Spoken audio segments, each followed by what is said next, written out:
पिछली क्लास में हमने कोलिजन में हेड ऑन का एक स्पेशल केस लिया था कि बॉल को ऊपर से छोड़ा। तो शायद आपको वो बातें समझ में आ गई होंगी कि टोटल डिस्टेंस ट्रेवल्ड एक जीपी बनी थी, उससे निकला। एंड टोटल टाइम टेकन, क्या टाइम टेकन निकाल लिया था कि होमवर्क के लिए दिया था पिछली बार? रुकने रुकने का टाइम कर चुके ना हम कैलकुलेट। ठीक है, जस्ट एक बार फॉर्मूले जानने के लिए मैं क्वेश्चन ले रहा हूं कि आपके ध्यान है कि नहीं। कल जैसे ही मैं वैल्यूज लूंगा, आपने एक बॉल को ड्रॉप किया ग्राउंड से 20 मीटर हाइट से, 20 मीटर हाइट से एक बॉल को ड्रॉप किया और जो कोफिशिएंट ऑफ रेस्टिट्यूशन है दैट इज हाफ। दो चीजें निकाल दो, रुकने तक कितना डिस्टेंस ट्रेवल करेगी बॉल और रुकने तक टोटल कितना टाइम लेगी।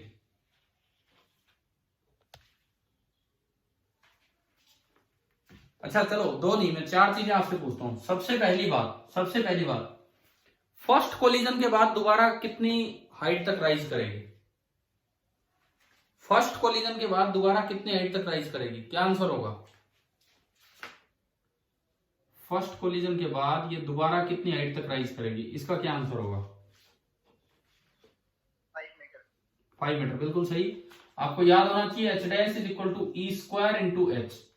जस्ट फॉर्मुला रिवीजन के लिए इस क्वेश्चन से हम शुरुआत कर रहे हैं। तो ई स्क्वायर हाफ का स्क्वायर 1/4 इंटू एच है 20 मीटर, तो ये आपका आया 5 मीटर। पहला सवाल हो गया।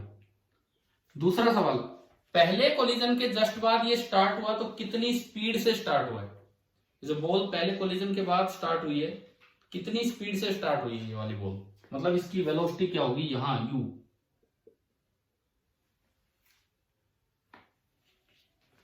यू होगा टकराते समय √2gh वेलोसिटी ऑफ अप्रोच है, तो वेलोसिटी ऑफ सेपरेशन होगी E इंटू √2gh। कल करवाया था ना ये, हमें याद है ना ये, इसी से ये निकल के आते हैं। तो ये हो गया E हाफ इंटू √2 इंटू जी इंटू एच, एच है 20, तो ये 400 का बाहर आ गया 20, तो हाफ इंटू 20, तो ये आ गया 10 मीटर पर सेकेंड। बताओ दूसरा क्वेश्चन आया समझ में, क्या पूछा था? ठीक है, थर्ड मैंने पूछा टोटल डिस्टेंस ट्रेवल्ड, रुकने तक टोटल डिस्टेंस कितना ट्रेवल करेगी ये बॉल, बताओ क्या फॉर्मूला था? बोलो क्या फॉर्मूला था? 1 plus E square upon 1 minus E square. तो कर दो फटाफट कैलकुलेट कि रुकने तक टोटल डिस्टेंस कितना आ रहा है, फटाफट कैलकुलेट कीजिए। ये बचेगा 5 और 3, 5/3 बचेगा ये, है ना? 5/3 इंटू 20, 100/3, तो ये आ रहा है 100/3 मीटर। आ गया कि नहीं? Yes sir. और चौथी बात, रुकने तक टोटल टाइम कितना लगेगा? टोटल टाइम तो वो था सम फैक्टर टाइम्स √2h/g, और वो फैक्टर कितना था? शायद ये था ना 1 प्लस ई अपॉन 1 माइनस ई। ठीक है, तो निकालो ये क्या आ रहा है वैल्यू। 1 प्लस 1/2, 3/2 अपॉन 1/2, तो ओनली 3 बचा, ओनली 3। और √2h/g 2 इंटू 20/10, 2 बाहर आएगा, तो कितना आ गया? आएगा तो आंसर 6 सेकेंड। मतलब जस्ट फॉर रिवीजन पर्पज हमने इस क्वेश्चन से शुरुआत किया है कि आपको ये रिजल्ट्स याद हो जाएं कि जो हेड ऑन कोलिजन पड़ा उसमें इस तरह के सवाल अगर आते हैं तो आपको बड़े अच्छे से ध्यान रखना ही रखना है। ठीक है भाई, ये वाला पार्ट आ गया ना समझ? ठीक है, अब इसमें एक बड़ा इंपॉर्टेंट सा काम है, न्यूक्लियर रिएक्टर से रिलेटेड एक बड़ी अच्छी चीज है, क्योंकि हम चलेंगे ऑब्लिक कोलिजन की तरफ। बस मैं वो चीज आपको पढ़ा देता हूं, उसके बाद हम ऑब्लिक की तरफ ही जा रहे होंगे इसके जस्ट बाद। देखो, न्यूट्रॉन्स जो होते हैं, एक होते हैं थर्मल न्यूट्रॉन्स। न्यूक्लियर रिएक्टर के अंदर, थोड़ा मैं 12th की तरफ फिर चलना पड़ रहा है। देखो जो मैकेनिक्स है 12th के फिनोमेना की, वो हम यहीं सीख लेते हैं, तो इस तरह का काम है। तो अब जो नेक्स्ट पार्ट हम पढ़ रहे होंगे फिलहाल,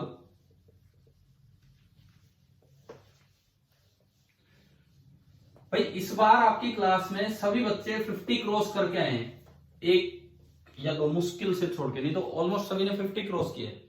मैं चाहता हूं कि अगली बार आप सभी 70 क्रॉस करें। मैं ये नहीं कह रहा 90 से ऊपर कितने आ रहे हैं, मैं उस पर नहीं जा रहा हूं, मैं लास्ट बच्चे पे ध्यान दे रहा हूं। तो टॉपर अपने आप पढ़ लेगा, टॉपर को मुझे अलग से पढ़ाने की जरूरत नहीं है, ना उसे अलग से टारगेट देने की जरूरत है। हम ये चाह रहे हैं कि जो लोअर रेंज, मैं सोच रहा था 50 से ऊपर ही है, एक आधे को कोई बात नहीं, कुछ गलती हो जाती है। हर्ष के भी 60 नंबर आए थे उस टेस्ट में, तो इसमें भी 60 आ सकते थे, पता नहीं क्यों 30 पे रह गए, कोई नहीं। लेकिन अगली बार जो टारगेट हो हमारा, अगली बार जो टारगेट हो, क्या हम पूरी क्लास 70 क्रॉस कर सकती है कि नहीं, बताओ? कुछ रहेगा ऐसा दिमाग में? ठीक है, एचसीवी का एक चैप्टर पढ़ना है, बस एक चैप्टर, एक सिंगल चैप्टर एचसीवी का, वो ढंग से कर लेंगे, आपके डेफिनेटली 70 क्रॉस होंगे। देखो ये होता क्या है, जैसे इस बार मान लो मनीष के 2 क्वेश्चन एक जैसे से छूटे थे, तो बहुत बड़ी गलती उनकी भी नहीं है, कुछ कमी हमारी रही होगी कि भाई हमने मे भी उस तरह के क्वेश्चन हमारे थ्योरी पार्ट में नहीं आए होंगे। नहीं तो अगर कहीं ना कहीं ऐसा सवाल आया होता कि speed as a function of S दे रखा हो, उससे एटी ऐसे निकालते, उससे वो निकालते, तो मे भी वो क्लिक कर जाता। तो क्योंकि पेपर के बारे में भी पता नहीं होता भाई किस तरह का पेपर आएगा, और क्वेश्चंस का कोई एंड होता नहीं है, तो हम कोशिश करते हैं ज्यादातर कॉन्सेप्ट्स को कवर करवाने की। तो अगले में फिर उम्मीद करेंगे कि आप लोग अच्छा ही स्कोर करें। देखिए अब मैं क्या सिखा रहा हूं आपको, मैकेनिक्स ऑफ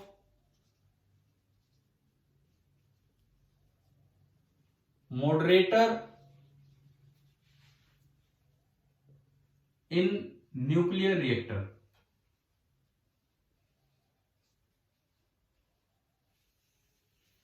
टेंथ में नाम सुना है nuclear reactor, sources of energy वाले चैप्टर में, या वैसे कहीं?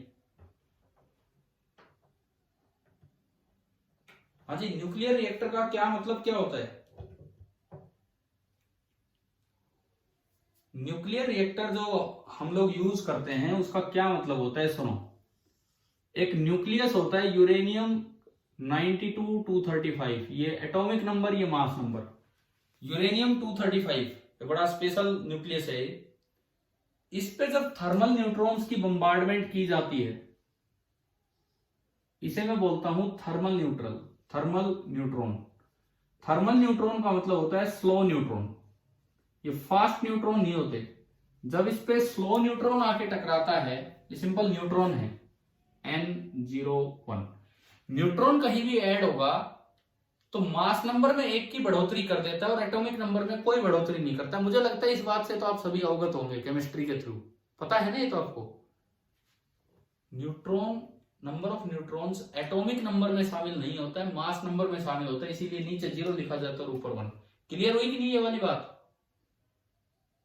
ठीक है, तो ये क्या होता है, यूरेनियम 235 में एक फिजन रिएक्शन होती है। फिजन मतलब इसका 2 पार्ट्स में किसी तरह से ब्रेकिंग हो जाती है।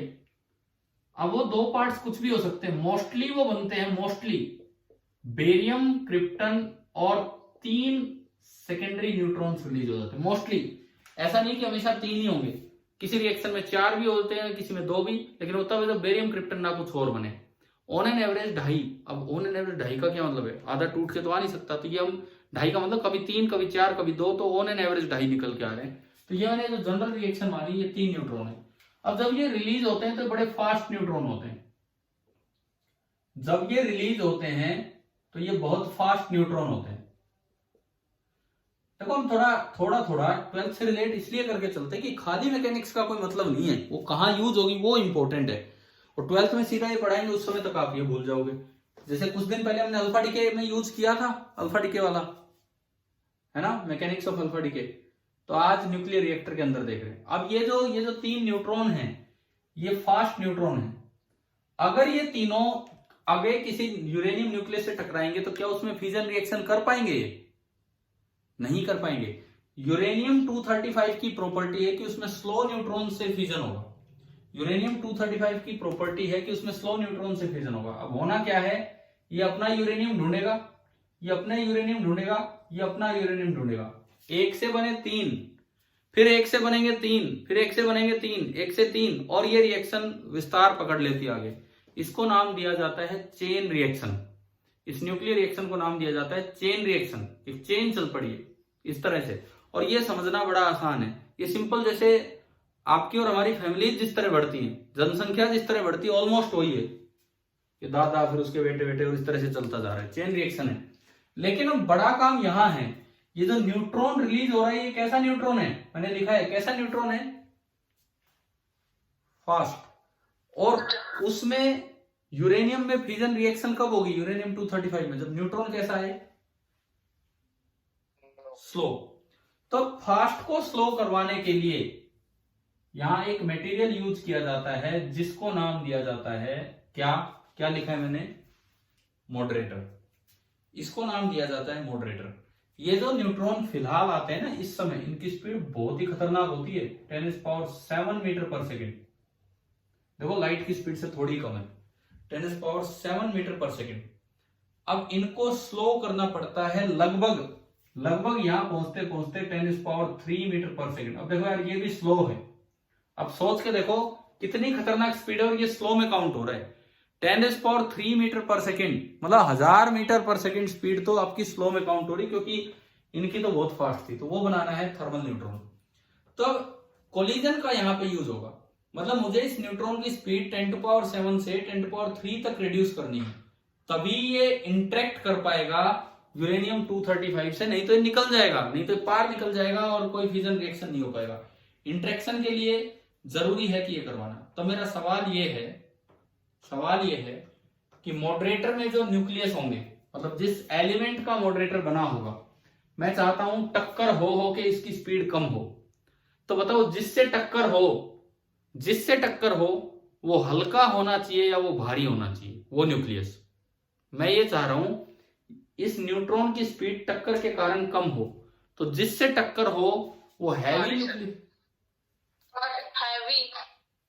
एक बार फिर दोबारा सुनो पूरा सवाल।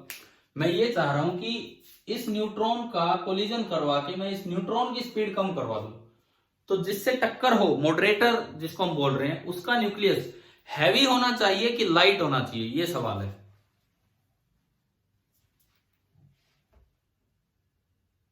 बताओ। हैवी। और इसका आंसर है लाइट। हैवी नहीं, इसका आंसर है लाइट। अब ये चीज अभी अच्छे से समझ में आएगी, 12th तक जाते जाते इन कॉन्सेप्ट्स को ही रफा दफा कर देते हैं हम, या काफी दिन हो जाते हैं। तो ये पॉइंट अभी क्लियर होगा कि कैसे ऐसा है। और देखो आपके टेस्ट में, इस पिछले टेस्ट में अल्फा डीके नहीं आया, लेकिन एक बॉम्ब वाला क्वेश्चन तो आया था, कोई बॉम्ब है वो एक्सप्लोड कर गया, है ना। तो ठीक है, वो अल्फा डीके की टर्म्स में नहीं आया। तो ऐसे ही कोलिजन में हो सकता है मॉडरेटर नाम ना आए, न्यूक्लियर रिएक्टर नाम ना आए, लेकिन ये सवाल बन के आ जाए किसी तरह से। तो पहली बात तो आप ये याद रखेंगे कि मॉडरेटर के रूप में हैवी की बजाय लाइट एलिमेंट लिया जाता है जिसका न्यूक्लियस हल्का हो, और उसके केस में ज्यादातर ये जो न्यूट्रॉन है ये स्लो हो जाएंगे। कैसे दिखाएं हम इसको, एक एग्जांपल लेके दिखाते हैं। देखो किस तरह से, मान लो ये जो न्यूक्लियस है ये ड्यूटेरियम है। ड्यूटेरियम क्या होता है, यूं बताओ, मैंने मॉडरेटर माना कि इसमें ड्यूटेरियम न्यूक्लियाई है। एक बार बताओगे ड्यूटेरियम क्या होता है?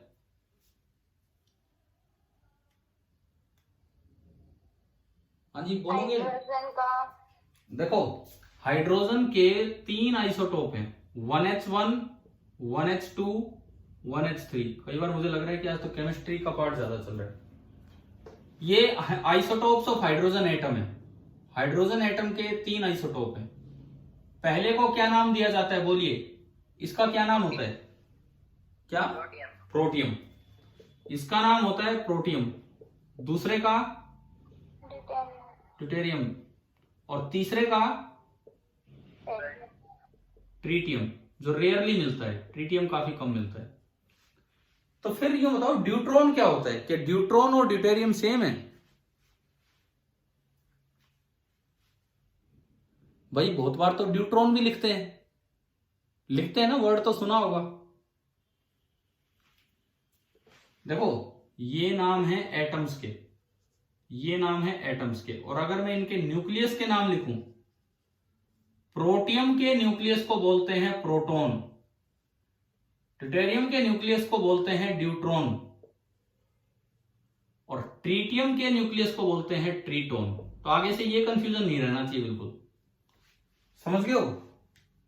प्रोटियम का न्यूक्लियस होता है प्रोटॉन, इसके अंदर एक प्रोटॉन है। इसके अंदर आप न्यूक्लियस में देखोगे, देखो यहां एक प्रोटॉन है, यहां देखोगे तो एक प्रोटॉन और एक न्यूट्रॉन मिलेगा। इस अरेंजमेंट को बोलते हैं ड्यूट्रॉन। यहां देखोगे तो एक प्रोटॉन और दो न्यूट्रॉन। समझ में आ रहा होगा मैं कैसे निकाल रहा हूं, 3 - 1 नंबर ऑफ न्यूट्रॉन्स, इस तरह से, है ना। तो अगर प्रोटॉन की बात करें एक पी, ड्यूट्रॉन की बात करें तो एक पी और एक एन को बोलते हैं ड्यूट्रॉन, ट्रिटोन की बात करें तो एक पी और दो एन को बोलते हैं ट्रिटोन।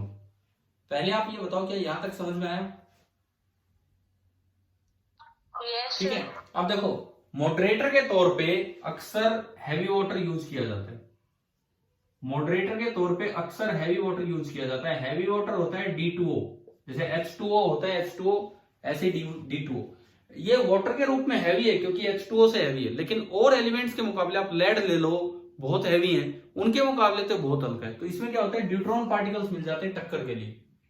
तो हम अब ये दिखाएंगे कि D2O जैसी हल्की चीज लेंगे, या कार्बन, मतलब जिनके बहुत कम, जैसे कार्बन की बात करूं तो ग्रेफाइट यूज कर लिया जाता है मॉडरेटर के तौर पे। तो ऐसी कोई चीज आप लेंगे जिनके कम मास नंबर हैं, तो वहां पे ये मॉडरेटर अच्छे से काम कर पाएगा और इसकी एनर्जी का ज्यादा लॉस करवा पाएगा, बजाय कि जो आप ज्यादा मास नंबर वाले एलिमेंट लेंगे उनके मुकाबले। जैसे फॉर एग्जांपल, सपोज एक एग्जांपल से ही हम क्लियर करें कि किस तरह से हो रहा है। अब कोलिजन तो कैसा भी हो सकता है, वो तो डिपेंड करता है कि भाई नेचर कैसा है कैसा नहीं है। तो थोड़ी देर के लिए हम मान लेते हैं कि कोलिजन इलास्टिक है। हमने ये माना कि कोलिजन इलास्टिक है। एक बार मैं ये मॉडरेटर का काम समझाता हूं आपको कि कैसे उसमें कोलिजन का यूज है। देखिए, सपोज एक न्यूट्रॉन चल के आ रहा है, ये फास्ट न्यूट्रॉन है, ये आपका फास्ट न्यूट्रॉन चल के आया और इसकी टक्कर हो रही है ड्यूट्रॉन न्यूक्लियस से, D2O की वजह से, ड्यूटेरियम की वजह से, वो ड्यूट्रॉन है। तो देखो, अगर ये ड्यूट्रॉन है तो दिस इज 1H2 एंड ये न्यूट्रॉन है, तो इसका मतलब ये तो अकेला एक न्यूट्रॉन है और एक ये एक न्यूट्रॉन और एक प्रोटॉन है। तो आपको दिख रहा होगा कि इसका मास डबल है, क्योंकि प्रोटॉन और न्यूट्रॉन दोनों का मास तो ऑलमोस्ट क्या होता है, इक्वल होता है ना। तो अगर मैं M1 को M बोलूं, अगर मैं इसका मास M बोलूं, तो जो M2 होगा, M2 that will be 2M। टक्कर से पहले मान लीजिए ये रेस्ट पे है और ये बहुत भारी एनर्जी के साथ आ रहा है, अगला रेस्ट पे है और ये पीछे वाला बहुत भारी एनर्जी के साथ आ रहा है।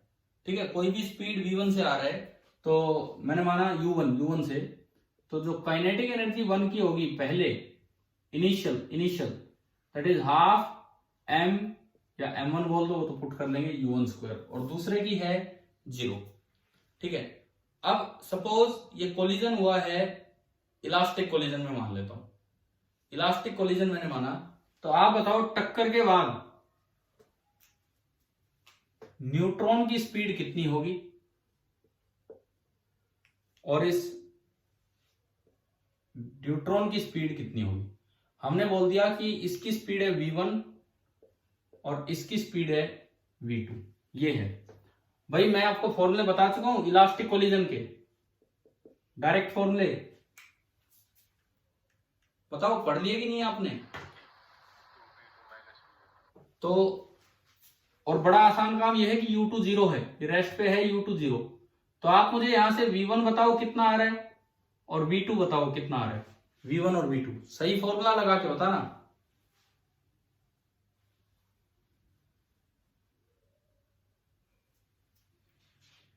V1 कितना आ रहा है और V2 कितना आ रहा है।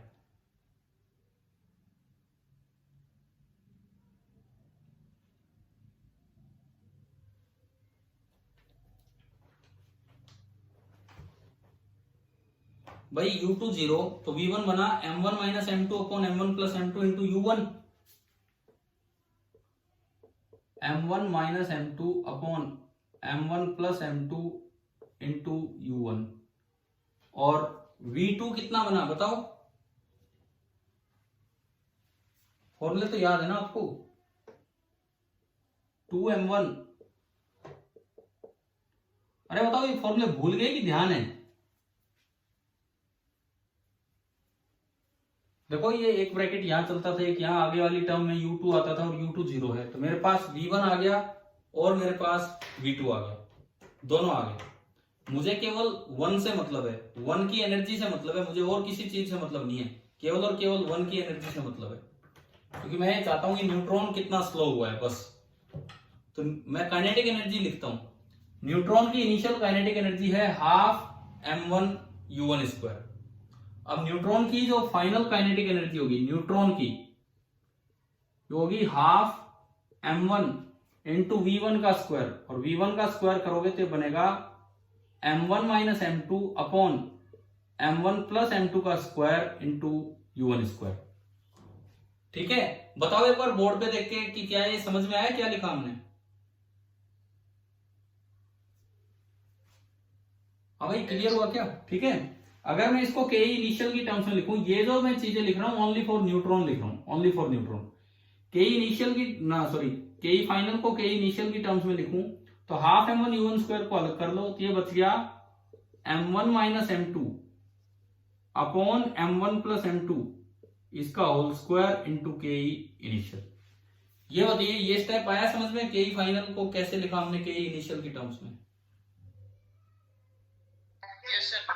ठीक है, अब अगर यहां फ्रैक्शन की टर्म्स में बताओ तो k final upon k initial it is coming out to be m1 minus m2 upon m1 plus m2 का whole square, m1 minus m2 upon m1 plus m2 का whole square.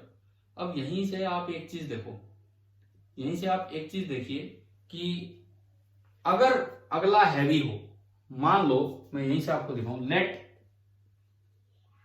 m2 is very much greater than m1, क्योंकि m1 तो बहुत हल्का है, ये तो एक न्यूट्रॉन है बहुत हल्का है। आपने यहां रख दिया लेड पार्टिकल, यूरेनियम तो खैर आ गए हैं, लेड पार्टिकल रख दिया, बड़ा हैवी है।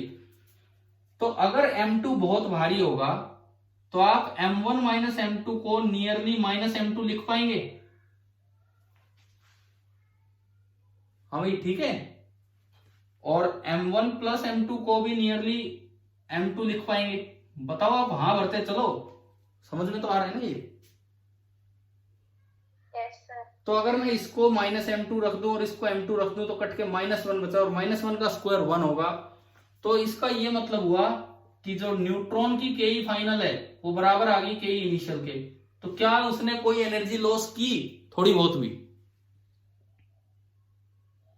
भाई न्यूट्रॉन की जो स्पीड टक्कर से पहले थी, न्यूट्रॉन की वही स्पीड टक्कर के बाद है। डायरेक्शन से हमें कोई मतलब नहीं होता, टकरा के उल्टा रहो, यूरेनियम तो हर तरफ होंगे इधर उधर। आप बताओ हैवी न्यूक्लियस से टकराने पे कोई फायदा हुआ या नहीं हुआ? नहीं हुआ ना, कोई बेनिफिट नहीं हुआ। हम सोच रहे थे कि हैवी न्यूक्लियस से टकराएगा, उसको चला नहीं पाएगा, खुद ही अपनी स्पीड लेके घूमता रहेगा। अब समझ गए हो? हैवी न्यूक्लियस से टकराएगा, उसको तो चला नहीं पाएगा, खुद ही अपनी स्पीड लेके घूमता रहेगा, इधर उधर कहीं ना कहीं टकरा के तो यूरेनियम से वो उसका फिजन हो ही नहीं पाएगा। हम चाहते हैं कि उसकी स्पीड कम हो, वो अपनी स्पीड कम तब करेगा जब वो अपनी स्पीड कुछ अगले को दे, और अगले को तब स्पीड देगा जब वो उसके कंपेरेबल हो। और ये लाइट है तो वो भी लाइट होना चाहिए। ठीक है, तो ये तो रीजन हुआ कि सवाल आ जाए कि क्यों लेड जैसे न्यूक्लियस को नहीं यूज किया जाता है मॉडरेटर के तौर पे, तो इसलिए यूज नहीं किया जाता है। और देखो कोई भी आम बच्चा अगर सोचेगा ना बिना फिजिक्स लगाए कि भाई इसको रोकना है, तो उसके दिमाग में यही आता है कि हैवी से टकराओ। हैवी से टकराने से रुकेगा नहीं, वो डायरेक्शन चेंज हो जाएगी, इधर उधर जाएगा, रुकेगा नहीं वो। लेकिन हम तो उसकी स्पीड कम करना चाहते हैं। तो अब एक एग्जांपल ये देखते हैं, ये वाला देखो, आपने ये इसके कंपेरेबल ले लिया, इसके कंपेरेबल ये m है तो ये 2m ड्यूटेरियम ये वाला। अब देखो इसमें अगर m1 को m रखा और m2 को 2m रखा तो m minus 2m minus m और m plus 2m 3m, m से m कटा -1/3, -1/3 का स्क्वायर इज 1/9। यानी कि इस केस में जो न्यूट्रॉन है, न्यूट्रॉन की के फाइनल निकल के आ रही है 1/9 टाइम्स के इनिशियल। तो बताओ बहुत स्लो हो गया है कि नहीं वो? हाँ जी बताइए, क्या वो बहुत स्लो हो चुका है या नहीं? इसका मतलब 8/9 पार्ट अपनी एनर्जी का तो उसने औरों को दे दिया और खुद स्लो हो गया, और वो काम का तभी था, स्लो होगा तभी वो इंटरेक्ट कर पाएगा यूरेनियम न्यूक्लियस के साथ और तभी आगे फिजन रिएक्शन होगी। तो मैंने आपको कुल मिला के उस दिन अल्फा डीके के बारे में और आज ये मॉडर्न फिजिक्स के पार्ट साथ साथ चलते जा रहे हैं। तो आज आपको इसमें ये बता दिया कि कैसे मॉडरेटर में ये कोलिजन का कॉन्सेप्ट यूज होता है। और ये बात आप याद रखना कि मॉडरेटर में जो न्यूक्लियाई होते हैं वो हैवी न्यूक्लियाई यूज किए जाते हैं कि लाइट न्यूक्लियाई? बताओ, लाइट न्यूक्लियस। मॉडरेटर में जो न्यूक्लियस होगा वो लाइट न्यूक्लियस यूज किया जाएगा।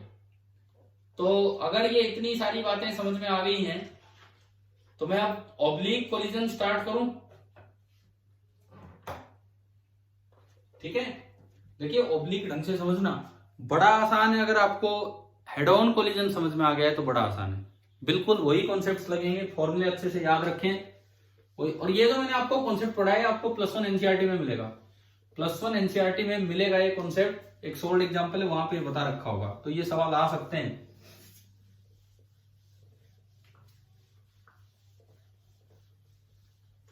आपका जो अगला टेस्ट होगा ना वो कोलिजन पे होगा, ओनली कोलिजन। ठीक है, 25 सवालों का एक पेपर ओनली ऑन कोलिजन, और कुछ नहीं आएगा उसमें। तब तक मैं एचसीवी के कोलिजन वाले क्वेश्चंस आपको ट्राई करवा चुका हूँ।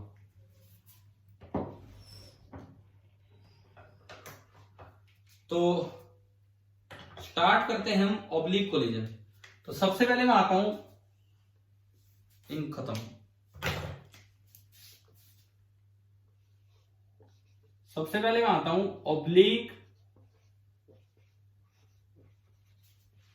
इलास्टिक कोलिजन पे। हमारे ऑब्लिक इलास्टिक कोलिजन, अब इसमें हमें नहीं पता किस तरह से टकराया, बस ये पता है कि सेम लाइन के अलोंग नहीं टकराया, और चाहे कुछ भी हो कैसा भी हो वो सेम लाइन के अलोंग नहीं टकराया, बस इस बात का ध्यान देना है। सपोज कीजिए ये कोई बॉल है, मास है m1, जस्ट बिफोर कोलिजन ये इस तरह टकराते हैं, ये मास है m2, ये वाला मास है m1 और ये वाला मास है m2। टक्कर के समय कोई बॉल कहीं जा रही होगी, कोई बॉल कहीं जा रही थी। मैंने माना कि ये वाली बॉल इधर की तरफ जा रही थी विद सम स्पीड u1 और ये वाली बॉल इधर की तरफ जा रही थी विद सम स्पीड u2। इस तरह का कुछ था। कोलिजन जब हुआ तो मैंने बनाई line of impact. Line of impact बनाना सिखाया है ना आपको, कॉमन नॉर्मल। ये आपने बना दी line of impact, common normal. मान लो इस कॉमन नॉर्मल के साथ u1 का एंगल है θ1 एंड कॉमन नॉर्मल के साथ u2 का एंगल है θ2। बस ये हमने शुरुआत की है ऑब्लिक इलास्टिक कोलिजन की। अब समझ में आ रहा है क्या हो रहा है? एक बॉल यूं ऊपर से नीचे की तरफ आ रही थी, एक बॉल खुद ही टेढ़ी नीचे जा रही थी, पर वो टकरा गई। टकरा गए तो हो सकता है टक्कर से ये कुछ ऊपर मुड़ जाए, वो कुछ और भी नीचे की तरफ बेंड हो जाए। क्या कोलिजन दिमाग में बैठा है किस तरह का कोलिजन हम करवा रहे हैं? और ये क्यों नहीं है हेड ऑन कोलिजन? क्योंकि लाइन ऑफ इंपैक्ट अलग है, लाइन ऑफ मोशन इसकी अलग है, इसकी अलग है, तो कोई पैरेलल है ही नहीं। तो इसमें कई बार बच्चे शुरुआत करते हैं कि आफ्टर द कोलिजन मान ली इसकी स्पीड v1, मान ली इसकी स्पीड v2, मान लिया इसका एंगल φ1, मान लिया इसका एंगल φ2। तो यार आप चार वेरिएबल मान के बैठ गए। देखो 4 वेरिएबल बड़े कॉमनली मान देते हैं भाई, दोनों की स्पीड तो v1 v2 और लाइन ऑफ इंपैक्ट के साथ एंगल φ1 φ2। अब 4 वेरिएबल सोल्व कहां से करेंगे? 4 इक्वेशन भी बना ली तो 4 इक्वेशन आप बना दोगे ढूंढ के, पर उनको सोल्व करना बड़ा भारी हो जाएगा। तो एक प्रॉपर तरीका सीखिए कि किस तरह से आपको ये कोलिजन देखना होता है। देखो ये जो डायग्राम है ये बिफोर द कोलिजन है, ये जो डायग्राम है बिफोर द कोलिजन है। आप फिर से क्या करेंगे, दोबारा जब डायग्राम बनाने की तरफ चलेंगे सॉल्यूशन के लिए, तो मैं after the collision he common diagram बनवा रहा हूं। आपने लाइन ऑफ इंपैक्ट बनाई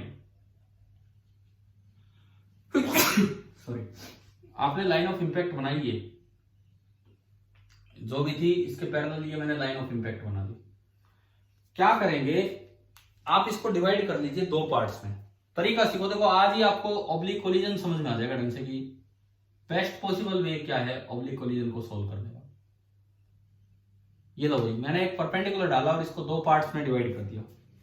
एक साइड का हिस्सा दे दिया बिफोर द कोलिजन के लिए और एक साइड का हिस्सा दे दिया आफ्टर द कोलिजन के लिए। आप चार चार वेरिएबल नहीं बनाएंगे, चार वेरिएबल से सोल्व करना मुश्किल हो जाता है। क्या करो, बिफोर द कोलिजन इसके वेलोसिटीज के कंपोनेंट कर दो along LOI and perpendicular to LOI, along line of impact. बस अब ये बड़ी बड़ी बॉल बनाने की जरूरत नहीं है। M1 U1 का अगर लाइन ऑफ इंपैक्ट के साथ एंगल θ1 है तो बताओ U1 का एंगल इधर, U1 का कंपोनेंट इधर कितना आएगा? हाँ बिल्कुल सही, U1 cos θ1। और परपेंडिकुलर डायरेक्शन में कितना आएगा? परपेंडिकुलर डायरेक्शन में U1 sin θ1। ठीक है जी। एक बार आप यही टुकड़े कर दो M2 के, सेम यही चीज M2 के लिए। ये वाला कंपोनेंट तो नीचे बन रहा है, ये ऊपर भी हो सकता था। देखो ये यूं आते टकराता तो ये अलोंग द लाइन ऊपर जाता, लेकिन अब तो नीचे ही हो रहा है ये कंपोनेंट। ये कितना होगा ये कंपोनेंट? ये कंपोनेंट कितना होगा? U2 cos θ2 है ना। और ये वाला कंपोनेंट जो है ये आपका कितना होगा? U2 sin θ2, U2 cos θ2 and U2 sin θ2। ये आपके कंपोनेंट्स हुए। अब आफ्टर द कोलिजन में क्या जाना है? जब कोलिजन होता है तो इंपल्सिव फोर्स इतना स्ट्रांग होता है कि आप एक्सटर्नल फोर्सेस को during the small time of interval ignore कर सकते हो। मैंने जब कोलिजन स्टार्ट किया तब ये सिखाया था आपको, है ना। तो अगर मैं एक्सटर्नल फोर्सेस को इग्नोर करूं, केवल ये मानूं कि भाई इस समय इस dt टाइम में यही फोर्स लगा है, तो उसी की वजह से वेलोसिटी चेंज होगी। अब वो जो कॉमन नॉर्मल लगा होगा वो तो along the line of impact लगा होगा, इस पे इधर लगा होगा और इस पे इधर लगा होगा। तो उस नॉर्मल का असर परपेंडिकुलर डायरेक्शन में तो होना ही नहीं है। वो नॉर्मल जो लगा वो तो along the line of impact लगा, तो उस नॉर्मल का असर परपेंडिकुलर डायरेक्शन में तो होना ही नहीं है। इसका मतलब perpendicular component of velocity just after the collision change नहीं होंगे। तो ये लो, आधा काम हमारा खत्म हुआ। Perpendicular component of velocity just after the collision change नहीं होंगे, तो ये बना U1 sin θ1 और दूसरा जैसे था वैसे हमने बना दिया, ये आपका बना U2 sin θ2। बताओ भाई ये वाला पॉइंट आ गया समझ? और अलोंग LOI तो हेड ऑन कोलिजन की तरह आप ट्रीट कीजिए। Along LOI head on collision की तरह कैसे? अलोंग LOI मान लीजिए इसकी स्पीड है v1 डैश, डैश इसलिए कि नेट v1 तो उनका सम बनेगा, और इसकी स्पीड है v2 डैश। तो अलोंग LOI दो इक्वेशन लग जाएंगी, दो इक्वेशन अलोंग LOI। एक मोमेंटम कंजर्वेशन, देखो मैं इसको देख के लगाता हूं, M1 U1 cos θ1 plus M2 U2 cos θ2। अगर वो उल्टी डायरेक्शन में होता तो माइनस हो जाता, बराबर finally M1 V1 dash plus M2 V2 dash. बताओ V1 डैश और V2 डैश मुझे कैलकुलेट करना है। क्या एक इक्वेशन आ गई समझ में? ठीक है। और जो दूसरी इक्वेशन होती है, जो आपकी सेकंड इक्वेशन होती है, वो होती है E की इक्वेशन। E की इक्वेशन क्या बनेगी?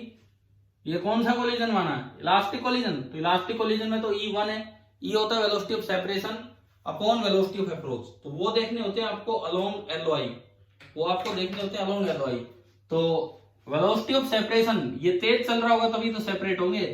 अलोंग LOI जो वेलोसिटी ऑफ सेपरेशन है वो है v2 dash minus v1 dash is equal to, इधर से बताओ वेलोसिटी ऑफ अप्रोच कितना होगा?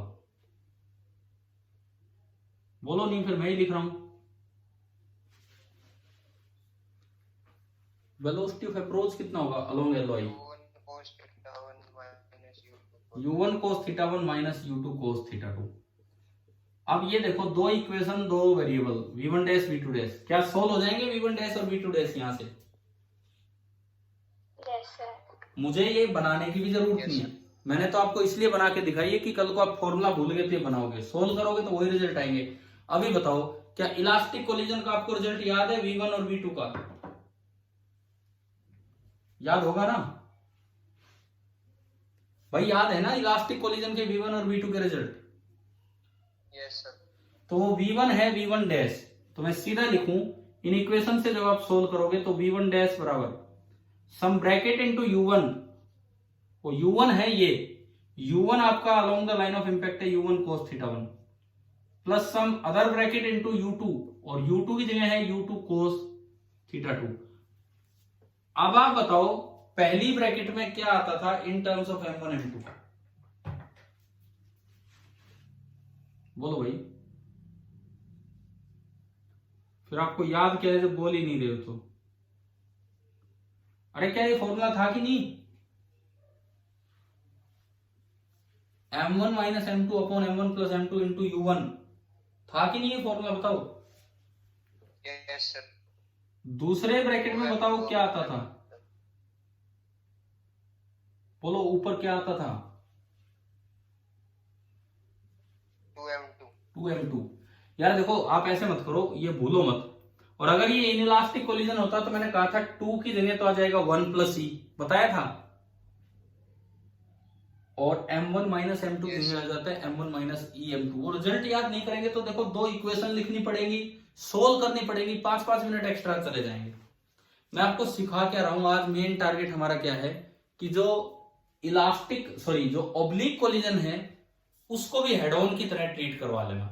तो हमने किया क्या, ऑब्लिक के वेलोसिटीज के कंपोनेंट किए, परपेंडिकुलर कंपोनेंट तो चेंज ही नहीं हुए, और अलोंग एलओआई कंपोनेंट तो इसी तरह है जैसे कि आपके हेड ऑन कोलिजन हो। v1 डैश आ गया। ऐसे ही अगर मैं v2 डैश लिखूं, कहां लिखूं, कहीं भी लिख देता हूं, चलो v2 dash some bracket into u1 cos theta 1 plus some other bracket into u2 cos theta 2। ये था इसी फॉर्म की, वो u1 और u2 की जगह वो आ गए u1 cos theta 1 u2 cos। अब बताओ पहली ब्रैकेट में क्या आता था इसमें, बोलो भाई। 2m1 upon m1 plus m2। हाँ बिल्कुल सही, 2m1 upon m1 plus m2। और दूसरी ब्रैकेट में क्या आता था, बोलो। हाँ m2 minus m1 upon m1 plus m। अब आप बताओ कि आपको डायरेक्ट v1 डैश और v2 डैश लिखने आ गए? ठीक है, डायरेक्टली आपको v1 डैश और v2 डैश लिखने आ गए।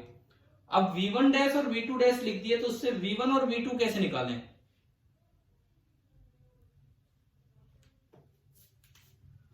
v1 और v2 कैसे निकालें? ये इनका वेक्टर सम कर दो। ये जो बनेगा ये आपका बनेगा v1, और ये जो बनेगा ये आपका बनेगा v2। तो आपको दिखने लग रहा होगा v1 तो हो जाएगा under root of u1 sine theta 1 का whole square plus v1 dash का स्क्वायर, और v2 हो जाएगा under root of u2 sine theta 2 का स्क्वायर प्लस v2 डैश का स्क्वायर। बस ये बताओ क्या ये समझ में आया कि नहीं आया? Yes sir. अब देखो अगर आपको एक थोड़ी सी संतुष्टि मिली हो, ये पहला ही टॉपिक पढ़ने के बाद ना बड़ा आराम मिलता है कि यार यूं लगता है हेड ऑन कोलिजन पढ़ लिया तो मतलब कोलिजन ही हो गया। क्या ऑब्लिक कोलिजन में कोई बहुत ज्यादा नई बातें आई हैं या सेम रिजल्ट्स चल रहे हैं वही पीछे वाले?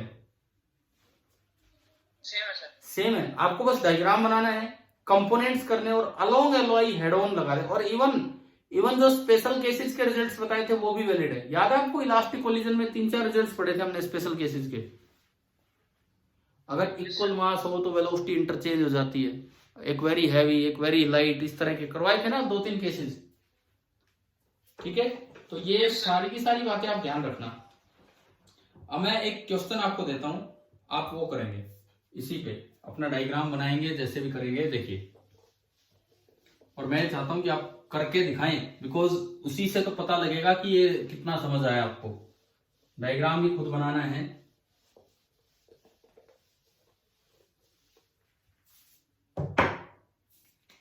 सवाल ये है, ए spherical ball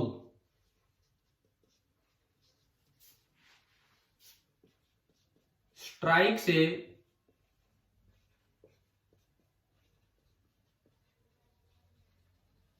stationery identical ball,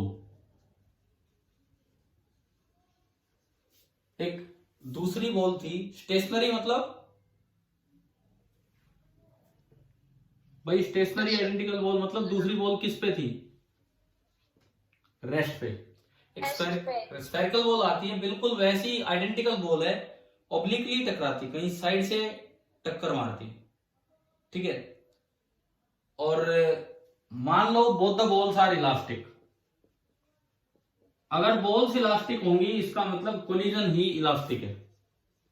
या तो शुरू में दे देता है कि इलास्टिक कोलिजन हुआ, या ऐसे लिख देगा द बॉल्स आर इलास्टिक। कोई एंगल नहीं दिया आपको क्या है क्या नहीं, और फिर भी आपसे पूछा है कि what is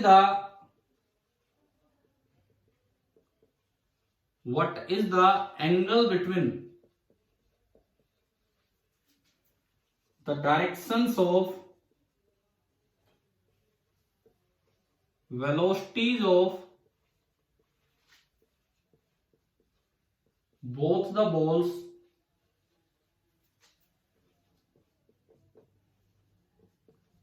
after the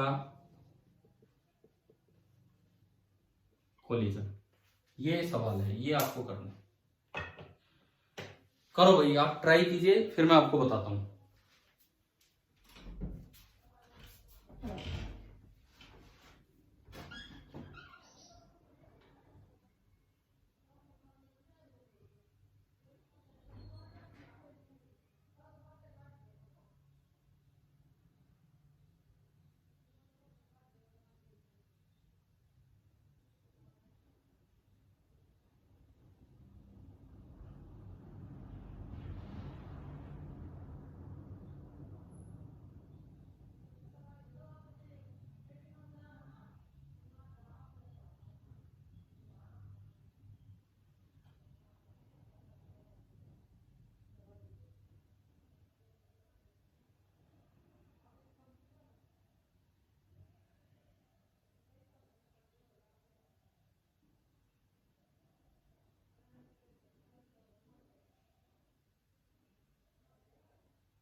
हाँ जी, आया कुछ आंसर?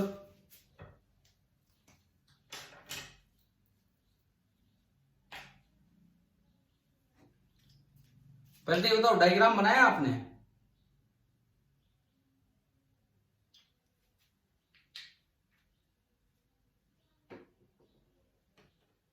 अरे कुछ जवाब दो, डायग्राम बनाया इसका?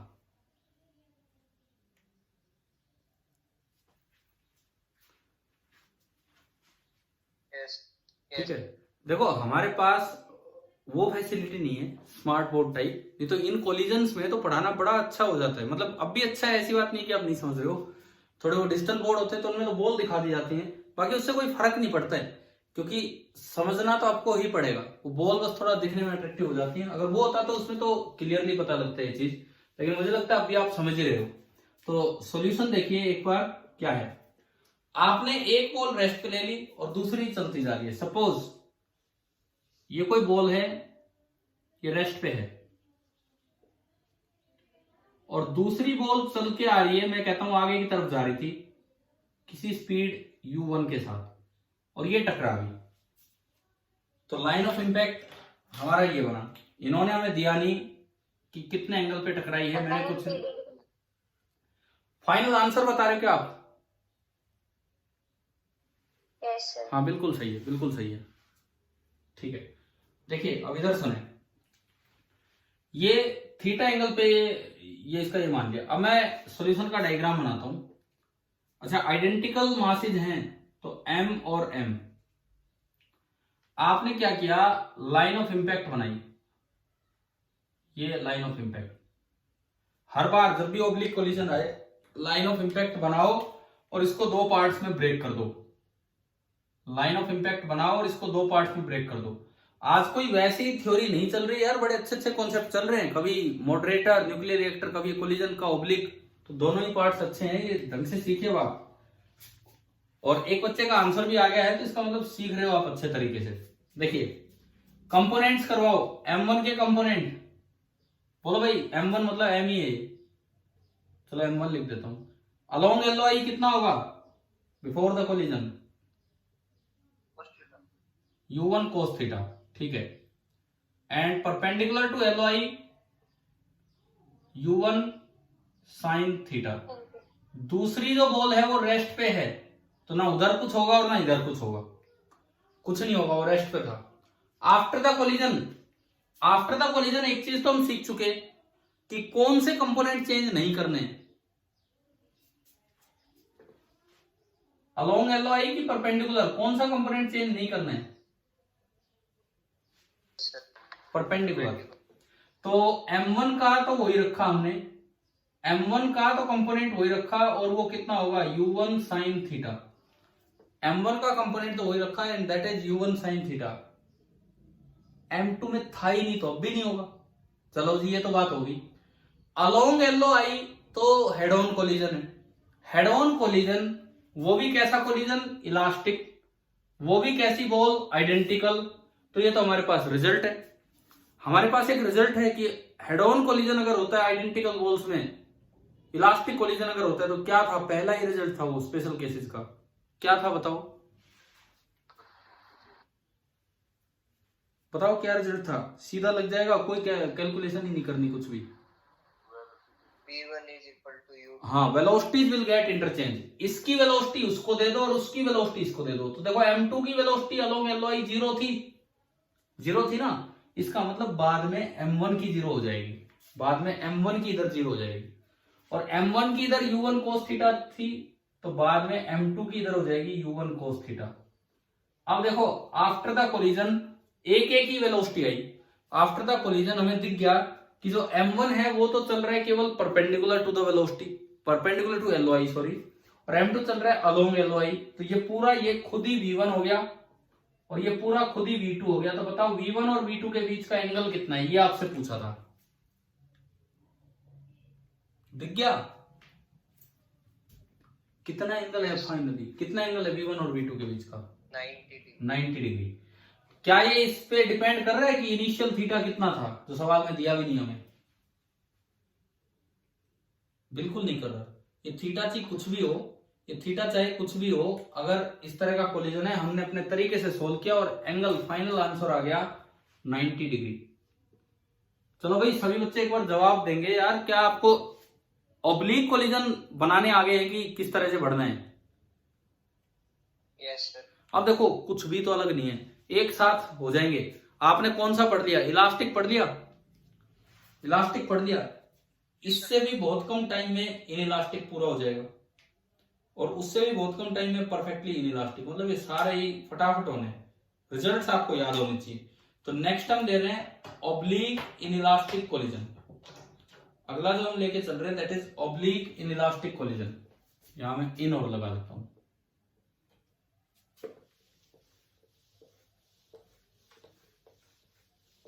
कुछ भी तो फर्क नहीं है, बस वो फॉर्मूले याद रखो, नहीं तो फिर दो इक्वेशन अलोंग LOI। शायद आपको आइडिया लग गया होगा कि हमें करना क्या है ऑब्लिक इनइलास्टिक में। हाँ बताओ, समझ आ रहा है? कुछ दिमाग में आ रहा है कि करना क्या होगा? ये बॉल है, ये दूसरी बॉल है, जस्ट बिफोर द कोलिजन ये इनकी लाइन ऑफ इंपैक्ट है। कॉमन नॉर्मल दोनों के सेंटर को ज्वाइन कर दो, वो लाइन ऑफ इंपैक्ट है। अब मैं कहता हूं पिछली बार की तरह ही, ये वाली बॉल इधर जा रही है with some velocity u1 at an angle θ1, और ये वाली बॉल कुछ इधर जाती हुई मानी थी with some velocity u2 at an angle of θ2। After the collision final निकालना है क्या होगा क्या नहीं। तो वही डायग्राम आपने LOI बनाया, LOI के दो हिस्से कर दिए, एक side before the collision and एक साइड आफ्टर द कोलिजन। एक साइड बिफोर द कोलिजन, एक साइड आफ्टर द कोलिजन, ये है। अब आप क्या करेंगे? देखिए फिर से वही कंपोनेंट u1, ये पहला मास है m1, ये मास है m2। क्या करना होगा? कंपोनेंट करने होंगे। m1 का इधर कंपोनेंट कितना आएगा? u1 cos θ1, और इधर कंपोनेंट कितना आएगा? इधर की तरफ u1 साइन थीटा 1। m2 का देखोगे तो नीचे की तरफ तो कंपोनेंट u2 कोस थीटा 2 और इधर की तरफ कंपोनेंट u2 साइन थीटा 2। कोई नया स्टेप तो आया नहीं यहां तक, तो समझ गए हो, है ना। आफ्टर द कोलिजन बताओ क्या क्या करना होता है आफ्टर द कोलिजन। सबसे पहले कौन से कंपोनेंट दिखाएं, परपेंडिकुलर, और वो सेम रखने हैं। आज आवाज क्लियर आ रही है ना, सुन रही है ना सारी? यस। ठीक है। और ये आपका हो गया u2 साइन थीटा 2।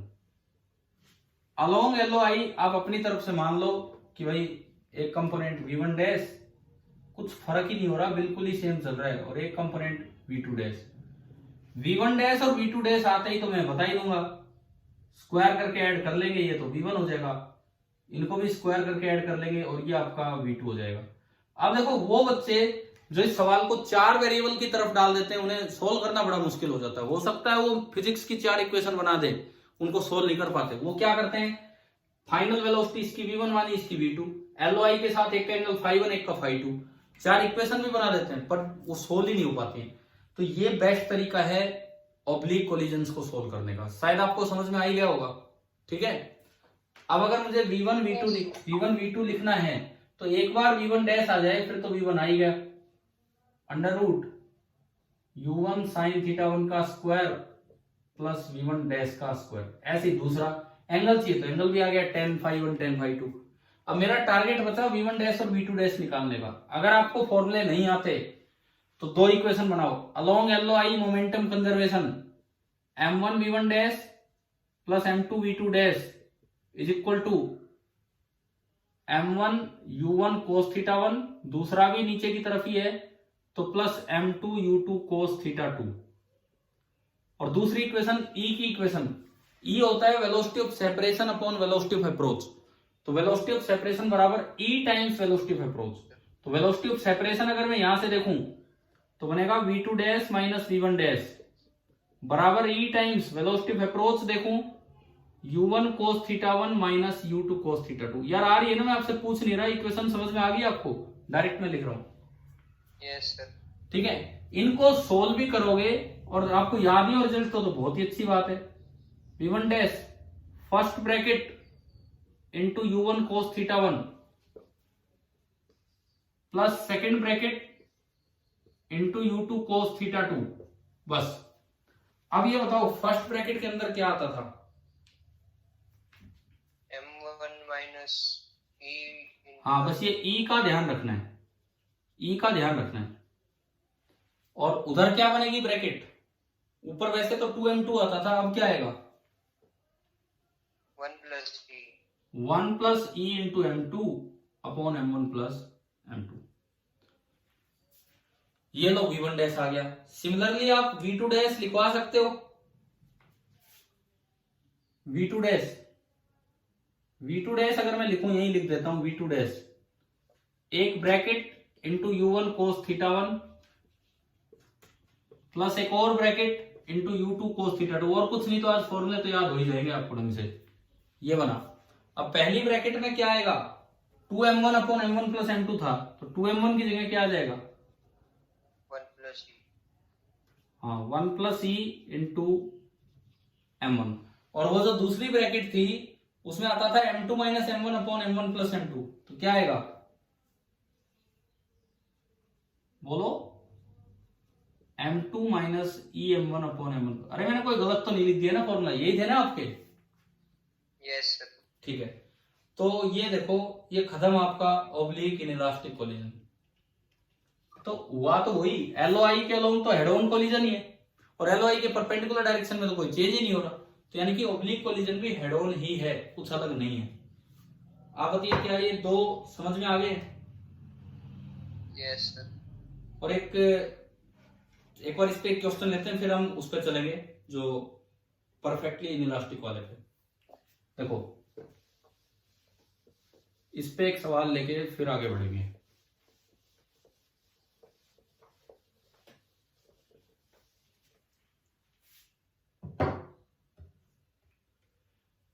सपोज ऐसा कुछ है कि अब यार क्वेश्चन मेरे पास है नहीं, तो ऐसा हो सकता है कि न्यूमेरिकल वैल्यू में कैलकुलेशन थोड़ी बड़ी हो जाए। क्वेश्चन तो है नहीं अभी मेरे पास कोई इस तरह का लिखा हुआ। मान लो ये एक बॉल है, ये 10 मीटर पर सेकंड से सीधी आगे जा रही है, रैंडम वैल्यूज दे रहा हूं। 10 मीटर पर सेकंड से बॉल सीधी आगे जा रही है, इसका मास है 2 kg और इसका रेडियस है r, ये हमें दिया गया। एक दूसरी बॉल है, इतने ही रेडियस की मान लो,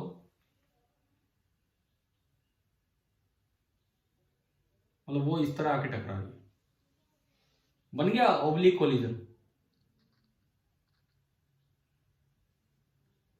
जहां इसका सेंटर वो लाइन नीचे और जहां उसका सेंटर वो लाइन ऊपर है, बन गया ना ओब्लिक कोलिजन। ये इधर की तरफ आ रही है 5 मीटर पर सेकंड से, ये होगी भाई टक्कर। देखो दो बॉल साइड से जाते जाते भिड़ गई, एक इधर जा रही थी एक इधर जा रही थी, पैरेलल चल रही थी अपोजिट डायरेक्शन, लेकिन साइड से टकरा गई। और आपको ई दिया है 1/4, ई आपको दिया है 1/4। बस आपको फाइनल स्पीड बतानी है दोनों बॉल्स की क्या होगी आफ्टर द कोलिजन। और देखो मैं ये श्योर नहीं हूं कि बहुत अच्छी कैलकुलेशंस होंगी, खराब भी जा सकती हैं, बट कोई बात नहीं, हम एक बार सीख रहे हैं कि कैसे अप्लाई करना है। फाइनल स्पीड निकालनी है आफ्टर द कोलिजन क्या होगी।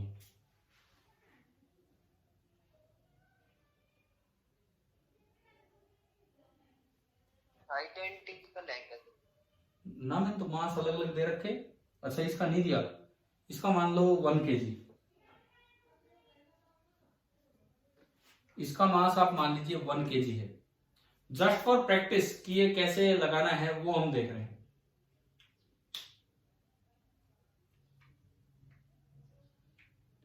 अब एंगल तो दिखा नहीं रखा ना इन्होंने, ठीक है, एंगल तो दिखाया ही नहीं है। तो मैं यहां पे एक टर्म आपको बताता हूं इस क्वेश्चन को करने के लिए, या इस क्वेश्चन से रिलेट करके एक टर्म बताते हैं। हो सकता है केमिस्ट्री में, क्या केमिस्ट्री में वो चैप्टर आपका पढ़ा चुके क्या, एटॉमिक थ्योरी वाला चैप्टर जो स्टार्टिंग में ही आता है, डाल्टन रदरफोर्ड और ये सब मॉडल्स, एटॉमिक मॉडल्स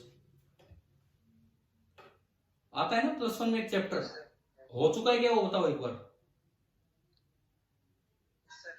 ठीक है, तो उसमें एक टर्म आई थी इंपैक्ट पैरामीटर रदरफोर्ड के एक्सपेरिमेंट में, या नहीं? कोई बात नहीं, अगर नहीं भी आई हो तो कोई बात ही नहीं है। देखो वहां एक टर्म हम डिफाइन करते हैं, ये मैं बता ही देता हूं आपको। उस टर्म को नाम दिया जाता है impact parameter,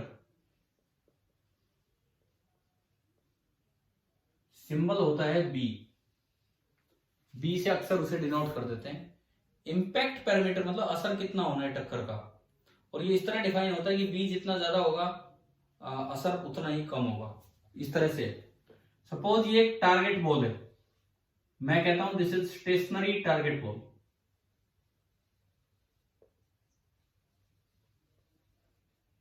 this is stationary target ball, और ये इसकी सेंट्रल लाइन है।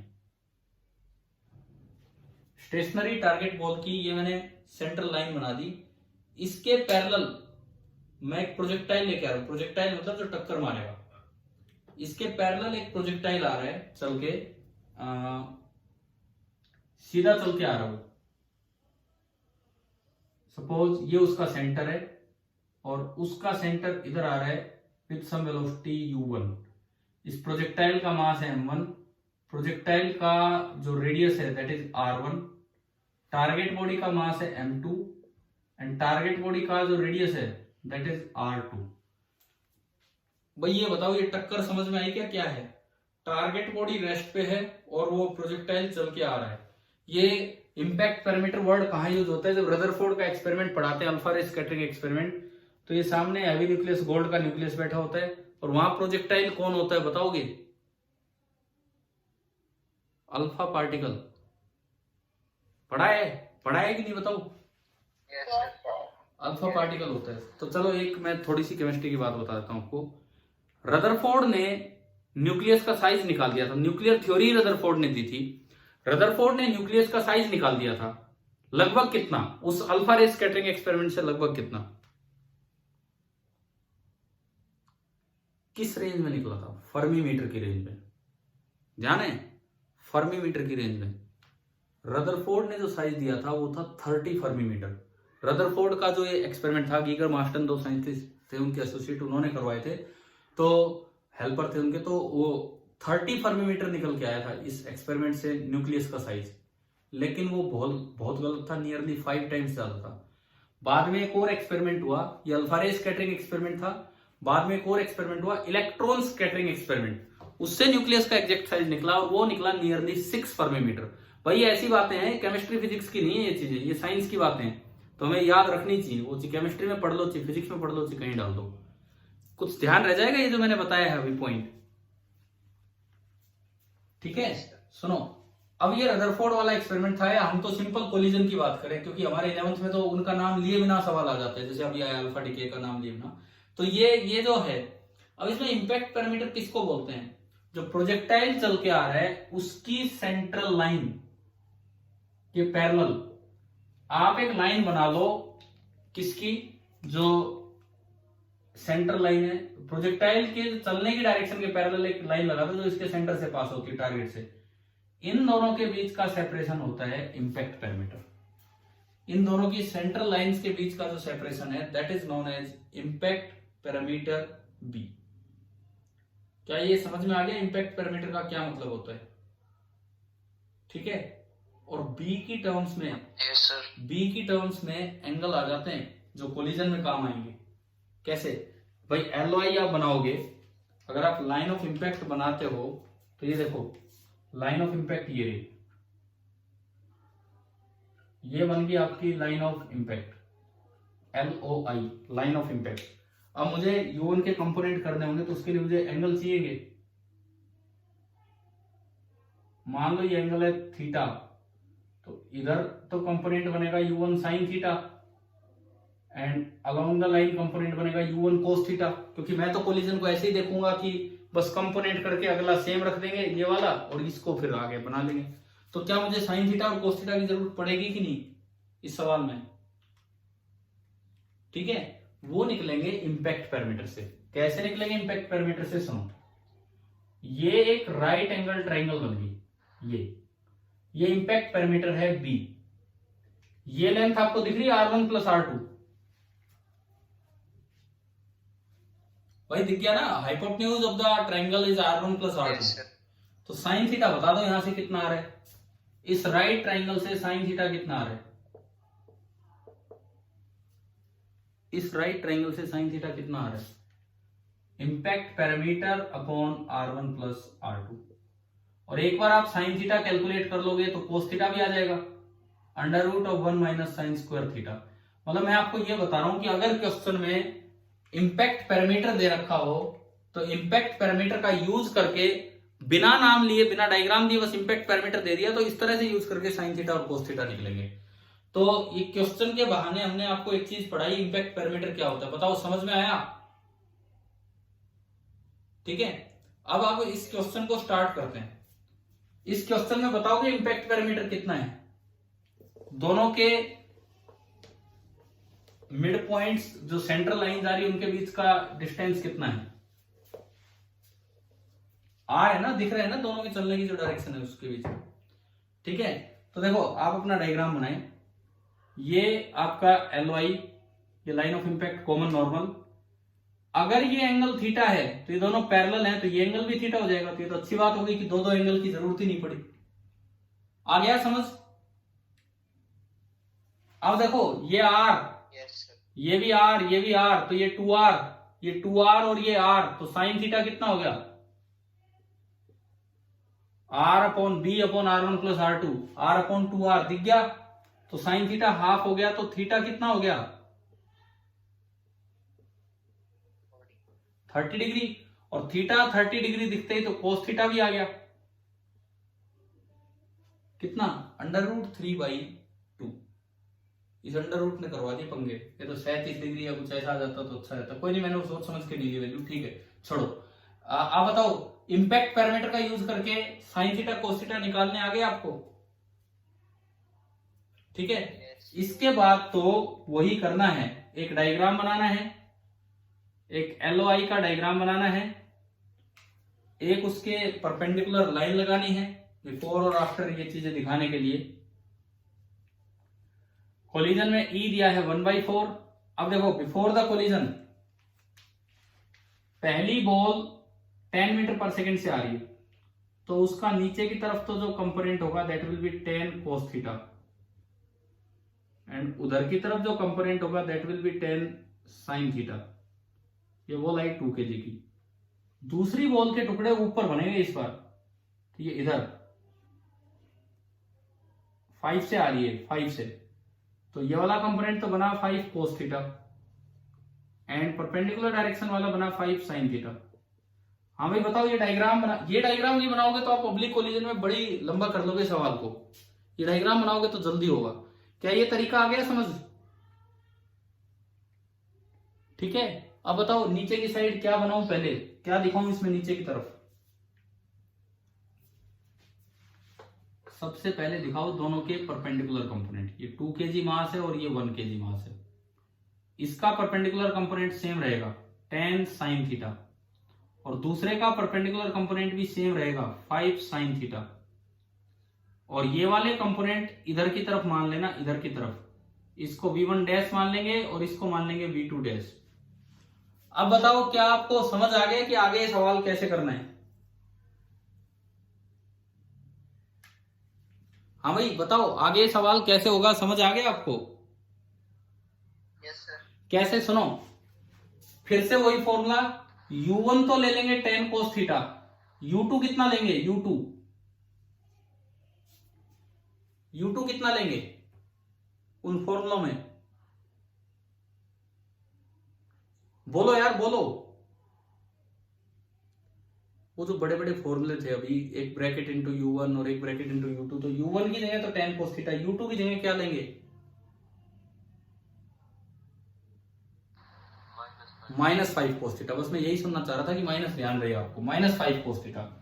अब मैंने साइन कोस की वैल्यू जानबूझ के पुट नहीं की यार, ये बाई चांस एंगल ना 30 डिग्री आ गया, कुछ ऐसी ज्योमेट्री बनती 37 आता तो सोल्व करना आसान हो जाता। अभी आप कोई बात नहीं, आप 37 मान के कर लो या फिर इसके अकॉर्डिंग ही कर लो। अब ये कंपोनेंट सेम रहेंगे, वो कंपोनेंट आप कैलकुलेट कर लेंगे और उसके बाद स्क्वायर करके ऐड कर देंगे। थोड़ा बड़ा जा रहा है कैलकुलेशन, लेकिन अगर थीटा 37 होता तो ये छोटा जाता। अब ये बताओ, ये समझ आ गया कि कैसे ये सवाल करना था? ठीक है, अब चलते हैं इसके तीसरे पार्ट पे, ताकि ओब्लिक भी एक बार तो पूरा ही हो जाए। जैसे हेड ऑन के 3 पार्ट किए, ऐसे ओब्लिक का तीसरा कौन सा बनेगा? तीसरा कौन सा रहेगा ओब्लिक? हमारा जो थर्ड एंड लास्ट आज का जो कोलिजन होगा, परफेक्टली इनइलास्टिक। हाँ, परफेक्टली इनइलास्टिक। यार अब तो कोलिजन में कुछ कॉन्फिडेंस आ रहा होगा कि कैसा ही सवाल आ जाए हो जाएगा,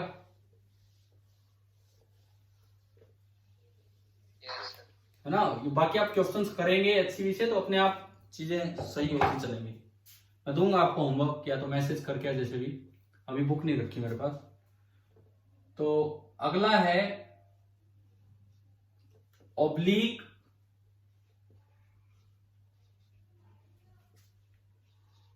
perfectly inelastic collision. Oblique perfectly inelastic collision, इसमें भी पहला डायग्राम तो आप वही बना सकते हो जैसे हम बना रहे थे अभी तक। पहली बॉल ये V1 से कहीं इधर जा रही है, ये लाइन ऑफ इंपैक्ट वाली लाइन है। दूसरी बॉल इससे V1 से नहीं, U1 से बोलते हैं, बिफोर द कोलिजन। दूसरी बॉल ये कहीं इधर जा रही थी बिफोर द कोलिजन U2 से। ये एंगल θ1 और ये एंगल θ2, और E है 0, E है 0। तो इसमें तो और भी आसान काम हो गया, बड़ा आसान काम है इसमें। कैसे बताओ? इसमें तो पता है दो इक्वेशन ही नहीं, एक इक्वेशन से ही काम चल जाना है और एक इक्वेशन से ही सब कुछ आ जाएगा। कैसे करें? सबसे पहले आपने बनाया लाइन ऑफ इंपैक्ट, ये लो जी लाइन ऑफ इंपैक्ट, इसके दो हिस्से बांट दिए। एक बिफोर द कोलिजन और एक आफ्टर द कोलिजन, दो हिस्से हमने इसके बांट दिए। इसके बाद देखिए, इसके बाद U1 के कंपोनेंट, U1 का इधर कंपोनेंट क्या होगा, U1 cos थीटा 1, और U2 इधर कंपोनेंट हो जाएगा U1 sin theta 1। Similarly U2 के U2 cos theta 2, U2 sin theta 2। देखो 1 मिनट में काम हो जाएगा ये M1 ये M2। बताओ जी इस साइड क्या सिचुएशन है, इस साइड क्या करें हम। M1 का ये टुकड़ा तो बिल्कुल सेम, M2 का भी ये टुकड़ा बिल्कुल सेम। लेकिन एक और खास बात है, अगर परफेक्टली इनइलास्टिक कोलिजन है तो अलोंग LOI दोनों सेपरेट ही नहीं होंगे। तो अलोंग LOI आपको V1 डैश और V2 डैश मानने की जरूरत नहीं है, V डैश और V डैश मानो बस, V डैश और V डैश। समझ गए हो, अलोंग LOI तो दोनों सेपरेट हो ही नहीं सकते, तो इसलिए एक सिंगल इक्वेशन से काम चल जाएगा, V डैश और V डैश। बताएं क्या यहां तक समझ में आया कैसे लिखा हमने। अब V डैश तो मोमेंटम कंजर्वेशन से निकल जाएगा। कैसे, बाद में अगर मोमेंटम लिखोगे अलोंग LOI तो बनेगा M1 V dash plus M2 V dash, यानी कि M1 plus M2 into V dash is equal to, पहले लिखोगे तो M1 U1 cos theta 1 plus M2 U2 cos theta 2। तो ये देखो V डैश आ गया, इसको नीचे भेज दो, M1 प्लस M2। एक सिंगल इक्वेशन मोमेंटम कंजर्वेशन से आपका V डैश आ गया। अब V डैश आने के बाद बताओ V1 और V2 कैसे निकलेगा। V डैश आने के बाद V1 और V2 कैसे निकलेगा, दिख गया होगा कैसे करना है, क्या करना है। V1 तो कितना हो जाएगा, under root U1 sine theta 1 का whole square plus V dash का स्क्वायर, और V2 कितना हो जाएगा, under root U2 sine theta 2 का whole square plus V dash का स्क्वायर। तो मुझे लगता है ऑब्लिक कोलिजन के तीनों टाइप किस तरीके से आपको सोल्व करने हैं, क्या ये क्लियर हुआ कि नहीं। ठीक है, समझ में आ गया यहां तक। अभी कोलिजन पूरा नहीं हुआ है, अभी ऐसा नहीं कि आप सोचो बस इतना सही है, अभी तो इन पे क्वेश्चंस और फिर एक और बड़ी चीज बची हुई है। हमने एक चीज मानी कि एक्सटर्नल फोर्सेस नॉन इंपल्सिव है। शुरुआत जब की कोलिजन की तो बताया था आपको कि अगर एक्सटर्नल फोर्स भी इंपल्सिव हो जाए, अगर एक्सटर्नल फोर्स भी इंपल्सिव हो जाए तो फिर मोमेंटम कंजर्वेशन की इक्वेशन नहीं वैलिड होगी सिस्टम पे। बताओ ये बताया था कि नहीं। अरे है ना, तो अभी तो हो सकता है अभी तो कल की क्लास में पूरा यही चल पड़े, वो अगली क्लास में है। लेकिन मैं उसके लिए आपको ये कहूंगा कि आप एक चीज अपनी रिवाइज करके रखिए। मैंने न्यूटन्स लॉ के टाइम आपको इंपल्स पढ़ाया है, इंपल्सिव फोर्स एंड इंपल्स, है ना। वो चीजें यूज होंगी उस तरह के कोलिजन में जिसमें एक्सटर्नल फोर्स भी इंपल्सिव आ जाएगा। दूसरी बात, हमने वेरिएबल मास सिस्टम पढ़ा था उस समय, न्यूटन्स लॉ के समय variable mass system, rocket propulsion, ऊंट गाड़ी चल रही थी उससे मिट्टी गिर रही थी, ये सब किए थे, है ना।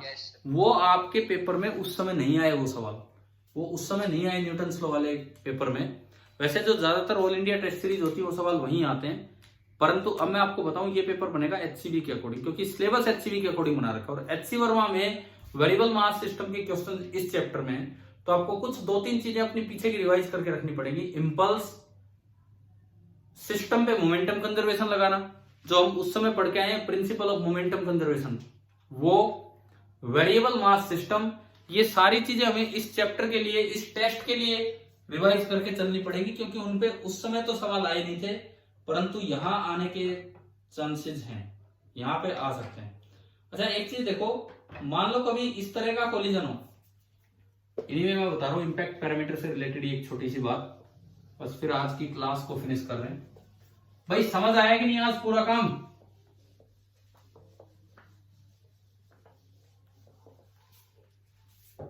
देखिए बाई चांस जैसे कोलिजन ऐसा हो, एक बॉल इतनी बड़ी है और एक उससे आधी रेडियस की आगे टकराई, एंगल कैसे निकालेंगे, मैं क्वेश्चन नहीं ले रहा पूरा। सपोज इस तरह से दो बॉल्स थी, दोनों पैरेलल चल के आ रही थी, वही सवाल, वही पीछे वाला ही। पीछे मैंने नहीं दिया था, मास 2 kg था, शायद इसकी स्पीड दी थी 10 मीटर पर सेकेंड। ये मास 1 kg था और शायद इसकी स्पीड पता नहीं, मुझे तो याद नहीं क्या ली थी। हाँ ये था। लेकिन मैंने उसमें क्या किया था, इस बॉल को भी उतना ही बड़ा बनाया था, उस बॉल को भी उतना ही बड़ा बनाया था। अगर मैं इसको आधा कर दूं तो कैसे साइन थीटा कोस थीटा निकलेंगे? उस क्वेश्चन को कैलकुलेट करने के लिए अगर मैं आधा कर दूं तो कैसे साइन थीटा और कोस थीटा निकलेंगे एलओआई से एंगल पे? फिर सबसे पहले मैंने लाइन ऑफ इंपैक्ट बनाया।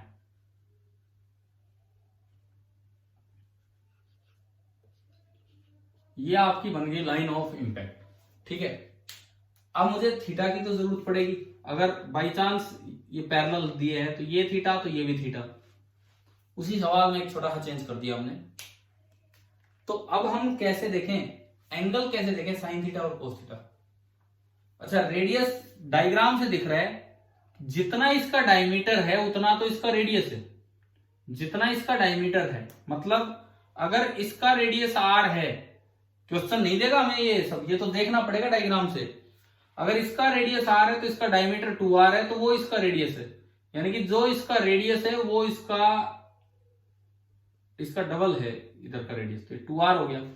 अब थीटा कैसे निकलेगा ये बताओ? इसमें देखो ये 2r तो ये भी 2r, और ये है आपका r, तो ये पूरा कितना हो गया?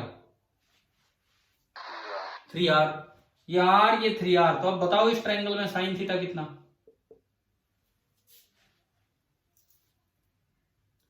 इस ट्रायंगल में साइन थीटा कितना होगा? बोलो यार बोलो, राइट एंगल ट्रायंगल बन रही है, साइन थीटा कितना होगा? Perpendicular upon hypotenuse. परपेंडिकुलर कितना है? परपेंडिकुलर है r और हाइपोटेन्यूज बन गया 3r। तो इस ट्रायंगल में साइन थीटा हो गया 1/3।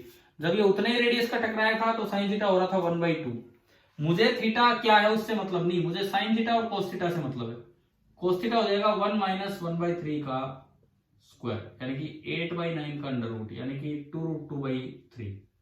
मतलब इंपैक्ट पैरामीटर का ये रोल है कि आपको ज्योमेट्री लगा के इस तरह के क्वेश्चन जो स्टार्ट करने होंगे, इसके बाद बिल्कुल सेम है। एक एलओआई बनाओ, बिफोर कोलिजन बनाओ, after collision perpendicular component same रखो, अलोंग द जो एलओआई जो कंपोनेंट है वो पुराने फॉर्मूले लगा के आप कैलकुलेट कर लो, चाहे दो इक्वेशन बना के।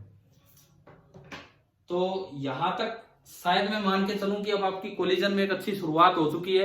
आपको तीनों तो हेड ऑन कोलिजन समझ में आ गए और तीनों ऑब्लिक कोलिजन समझ में आ गए। तब कब? जब एक्सटर्नल फोर्स नॉन इंपल्सिव हैं during the collision. During the collision कोई इंपल्सिव फोर्स नहीं लगा है, ठीक है। अब मैं मैसेज डाल दूंगा बाद में, एचसीवी से धीरे धीरे हम कुछ क्वेश्चंस लेके उसे एक चैप्टर को पूरा करेंगे और वो चैप्टर अपना स्टार्ट करेंगे, ठीक है भाई? ठीक है। अब अगर आज कुछ काम मिलता है तो अपना करके रखना फिर कल के लिए। थोड़े ही दूंगा मैं, ज्यादा नहीं, थोड़े ही 5 से 10 सवाल दूंगा, 5 से 10 सवाल जो आज आपको करने होंगे, ठीक है? कर लेंगे ना? चलिए तो ठीक है, इससे आगे हम कल पढ़ते हैं। और पेपर आपने देख लिया होगा, पेपर तो मैंने आपको पिछली क्लास में डिस्कस करवाई दिया था। स्कोरिंग आपकी अच्छी चल रही है, आगे हम उम्मीद करते हैं कि आप और अच्छा स्कोर करोगे, ठीक है? Thank you.